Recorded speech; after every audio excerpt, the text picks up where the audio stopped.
Thank you, Chair Bass, and through the chair to the City Council, thank you for your time and interest. It looks like I am unable to start my camera, so I will go ahead and just stay off camera for the presentation.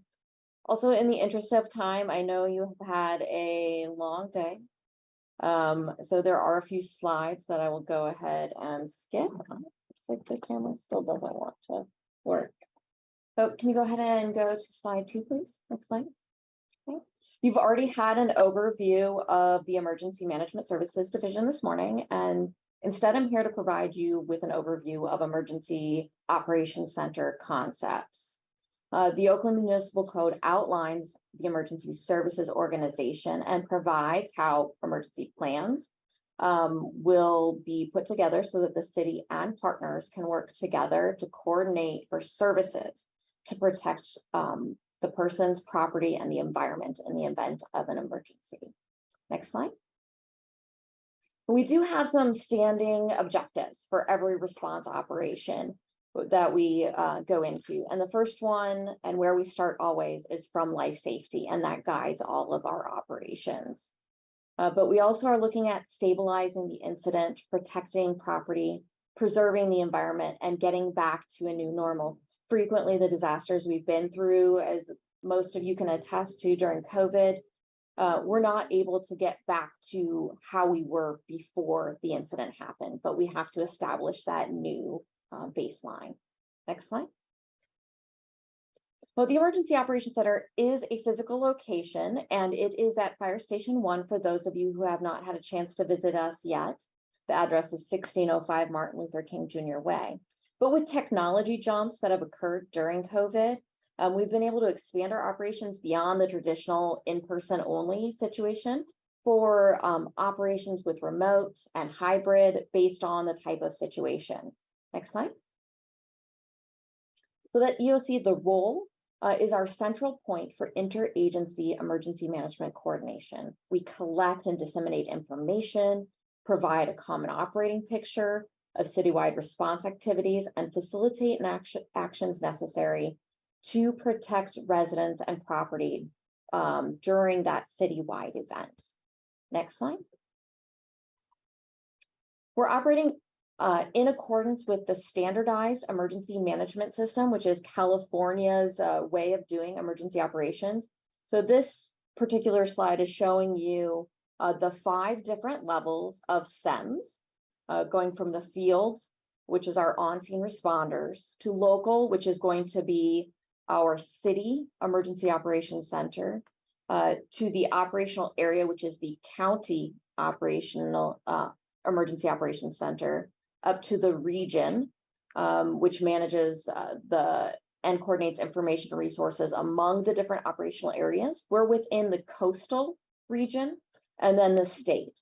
We also operate within the Incident Command System, or ICS system, and the National Incident Management System. Okay, next slide, please. Okay. The whole goal is for us to be able to support the folks on the ground. So an incident command post is wherever the incident commander is located and operating and making directions for those first responders and emergency responders that are taking care of our residents. When we're looking at emergency operations, there can be something as simple as a single fire engine, or it could be as complex as when we had the COVID-19 response or the 1991 firestorm response. Next slide.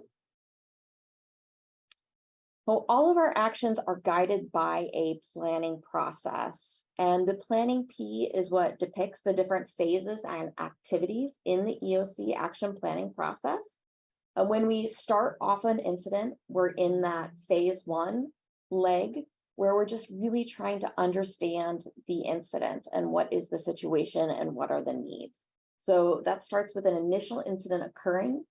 Then we have our notification, and should it be required, an activation of the Emergency Operations Center.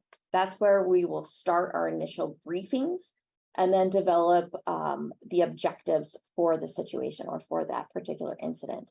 And the O of the P, so the top of the P, is a continuous process that we do throughout the entire duration of that incident. During the winter storms, we went through the planning cycle multiple times by establishing our objectives for that operational period, continuing to develop the plan, and evaluating how we've been doing and whether or not we've been effective. Next slide. So how do the roles and responsibilities of the Emergency Operations Center differ from those of our incident command system or those folks that are on the ground? The EOC is really looking at policy and coordination. When we have a disaster, there may be a local disaster declaration, and that disaster declaration would then go up to City Council, either to be ratified or to allow to expire. So this is one of the areas that City Council comes into play to ensure that we have adopted resolutions affirming those disaster declarations if necessary, to allow us to get the resources we need from the region and from the state and potentially federal government. Next slide, please. Go ahead and skip next slide, please. So what is the EOC structure? When we're looking at it, it's broken down into two groups. So we have the management section, which starts off with our EOC director, who is the city administrator. We also have our public information team, a liaison officer, a legal representative, legislative liaison, and safety and security officer. Next slide. And then we have our 4 different branches or sections within the Emergency Operations Center. We have operations, who are coordinating the services to the community. For example, during the most recent winter storms, our public works and DOT staff were the operations section chiefs, coordinating all of the debris removal, the road closures, all the landslide issues that were occurring, and coordinating that for the emergency responders on the ground. Next, we have our planning section. The planning section is looking at developing that common operating picture and ensuring that we have a written plan in place and communicated, and ensuring we're looking to the future to see what might be coming up on the horizon. Our logistics section gets the resources needed for operations to continue going, and our finance and admin section is ensuring that we are utilizing proper city policies and procedures for purchasing and procurement, and making sure that we have all of the documentation in place should there be a disaster declaration, to be able to get that reimbursement necessary. Just to give you some perspective right now, from the recent storms, we have collected approximately $10 million worth of damage categories. So looking at debris removal, emergency protective measures, road and bridge damage, water control facilities, public buildings and equipment, parks and recreation facilities. So that is equating to approximately 10 million in damage and repair cost estimates. Next slide, please. Oh, this is an eye chart. I apologize. This is the full breakout of all the different positions that could potentially be within the Emergency Operations Center. When we're looking at it, some of the other sections in operations that I know many of you are going to be concerned with is our mass care branch. Underneath our mass care unit, underneath our human services branch, looking at a lot of the work that was done to care for our residents during the winter storm incident. We also have a fire and rescue branch and a law enforcement branch that are all coordinating under that operations section. Next slide. Okay. What guides our actions during a response? Well, we have an emergency operations plan. The current emergency operations plan is broken down into 3 sections. We have a base plan that has the general authorities, who does what. We have functional annexes that are broken down into, you'll see in a moment, we have 17 functional annexes. And then we have hazard-specific annexes based off of the incident. Next, please. So these are the functional annexes. They help to coordinate and collaborate among the city departments as well as external resources for us to be able to accomplish whatever goals and objectives are set aside in that emergency, in that incident action plan. So, for example, our transportation emergency support function is looking at, are the evacuation routes clear? Do we need support with, for example, AC transit to be able to evacuate large amounts of people? Additionally, we've got our resources functional annex where it talks about how we get the supplies and equipment that we need to support. And a volunteer and donations management functional annex discussing how the city will manage spontaneous volunteers and donations during a activation. Next slide. We also have some hazard-specific annexes. Right now, we currently have 6 hazard-specific annexes, including civil unrest, earthquakes, severe weather, terrorism, tsunami, and wildland fire. And these were based off of our local hazard mitigation plan, and looking at what the highest threats were to the city of Oakland, what's the most likely to occur, and what has the highest potential impact. Now, you can see something missing, I'm sure. We don't have a pandemic annex listed, but we are currently drafting a pandemic annex to be able to add to the local hazard, or to be able to add to the emergency operations plan. You should be seeing this coming to council either March or April for your approval. We currently have the drafts available on the website, and feel free to take a look at them. But we're further bolstering our racial equity impact analysis on the plan itself to ensure that we are serving our community. Next slide. So how do we operate within the EOC? We've talked a little bit about the organizational structure. We've talked a little bit about the authorities. Can you go ahead and go to the next slide? We want to talk about activation. Unfortunately, Administrator Riskin is leaving us, and our new city administrator will now be, or our interim city administrators will be our activation authorities. But we do have 5 different activation authorities. That's the city administrator, the fire chief, the chief of police, myself as the emergency manager, and the director of public works. Based off of the type of disaster that we are experiencing is really what's going to lead these different entities to activate the Emergency Operations Center. Next slide. And we have different levels of activation as well. And these levels are in accordance with FEMA typing of incidents as well. If you're looking at the most severe incident that requires federal jurisdiction support as well, we're looking at a level 1 activation. So that is going to be a full activation of the Emergency Operations Center. A level 2 is more of a partial activation, or it may be a full activation, but not full time. And this is, we've done a level 2 activation many times and since 2020 for red flag events. We did it also for the 4th of July when there was a red flag incident going on, for initial PSPS events during COVID-19.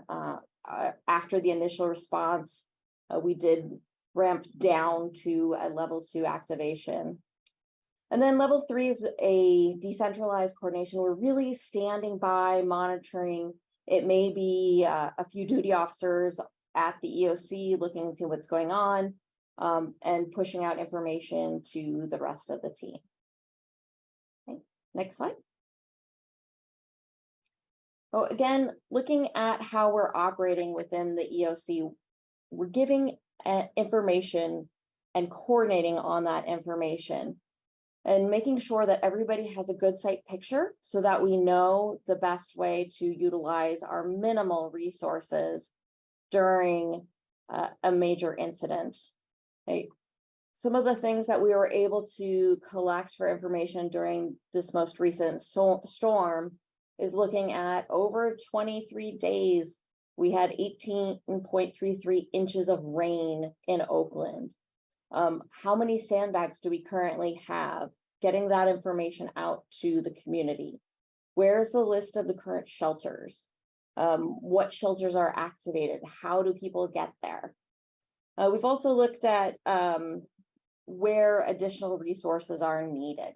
So that's part of that whole information share flow and sharing. Next slide, please. Oh, I do want to give you a couple more notable activities that occurred during this most recent event. Oh, we actually started emergency operations prior to the activation of the EOC on the 31st. And that started with supporting the Coliseum Connections Project residents with food resources and additional resources on the 31st. So with our activation, we were able to coordinate and provide emergency feeding for several days for that community, and then continue on support from there. We also activated a 75-bed shelter at Ira Jenkins with the capacity to expand to another shelter at Willie Keys that was ready to be activated. We supported St. Vincent de Paul, expanded capacity and all-day openings because that resource usually closes during the day. So they were able to stay open all day.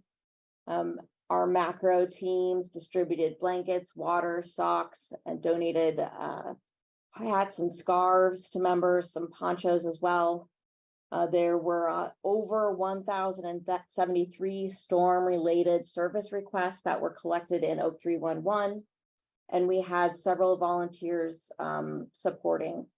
The city generated 35,000 sandbags. We built 35,000 sandbags, distributing 25,000. We had disaster service worker staff, 24 deployed for supporting the shelter operations. We had disaster service worker volunteers working 102 hours supporting sandbag operations, shelter operations, and windshield site assessments to help get that site picture. Additionally, we were tracking several road closures and reopenings to be able to provide that information to the public. Over starting from the 30th all the way to the 20th of February, the EOC was activated at either a level 1, 2, or 3. And we are still continuing to support the community with our finance section and our planning section, working on the local initial damage estimate, which is information we're providing back up to FEMA to help calculate and get the full major disaster declaration. Currently, with the county, we've been working on the public assistance portion of the disaster declaration. And then on this last Wednesday, FEMA came to do some assessments for the individual assistance portion of the disaster declaration. And this really just helps to support our community and opens up funding streams available for them to help recover from this disaster. So the whole point of the 20th is when we finally did the demobilization. So each section chief takes a look at what they're doing to see if we still need to be activated. They will demobilize staff as no longer needed. And then we're going to do a debrief of our EOC activation. And we actually conducted an after action meeting on Thursday to collect areas for improvement and strengths. We'll be doing an analysis on all of that and pushing it forward to be part of our corrective action plan. Okay. Next slide, please. Please let me know if you have any additional questions. And we do want to offer up a potential tour of the Emergency Operations Center for any staff who have not had an opportunity to be there in the past.